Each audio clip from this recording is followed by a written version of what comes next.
À ce titre, je demande au Premier ministre de définir un nouveau dispositif d'approfondissement de la déconcentration au sein des ministères et au niveau territorial. Parallèlement, nous devrons revitaliser la décentralisation en réexaminant le découpage administratif des collectivités, les compétences qui leur sont transférées et la fiscalité locale, tout en prévoyant des mécanismes de financement plus adaptés aux besoins des collectivités. Ce travail de révision se fera en concertation avec les élus locaux et les acteurs territoriaux, de manière à promouvoir une subsidiarité efficace et un développement territorial équilibré. Monsieur le Premier ministre, Mesdames, Messieurs les ministres, Mesdames, Messieurs, un État stratège confère des délégations à des entités publiques, mais veille à l'exemplarité de leur gouvernance et à leur performance. C'est pourquoi j'attache une importance primordiale à la supervision du secteur parapublic.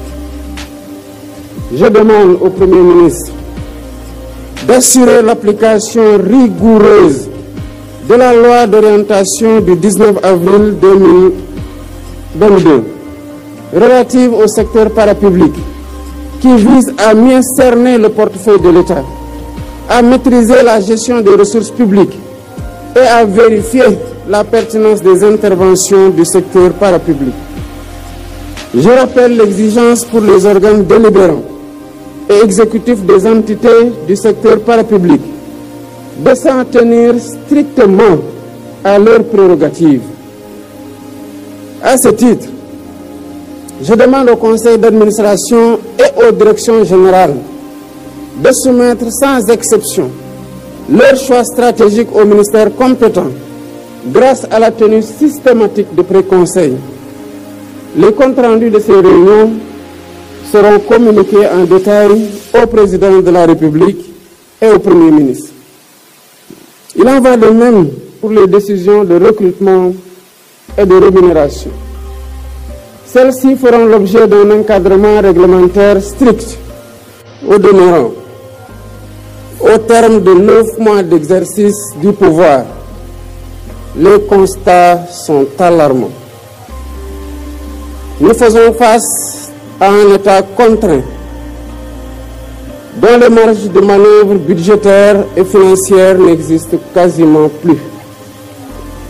Ensuite, une administration républicaine, certes, mais manquant de cohérence et figée dans des schémas dépassés, alors même que nos réalités socio-économiques évoluent rapidement, marquées notamment par la transformation numérique et l'essor de l'intelligence artificielle. Puis, un secteur parapublic hypertrophié, doublonnant souvent avec l'administration centrale, qui est budgétivore et dont la contribution aux dividendes de l'État reste trop faible. Enfin, des services publics complexes et coûteux qui limitent l'efficacité des politiques publiques et ternissent l'image de l'État.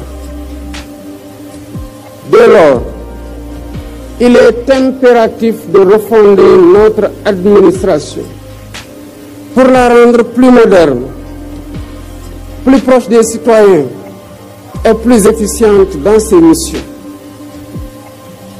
C'est l'objectif même de cette conférence des administrateurs et managers publics, qui se veut un cadre de dialogue, de réflexion et d'orientation stratégique. Mesdames et messieurs, pour ancrer cette volonté de modernisation, il est essentiel de rappeler les 3 principes directeurs qui régissent la fonction publique.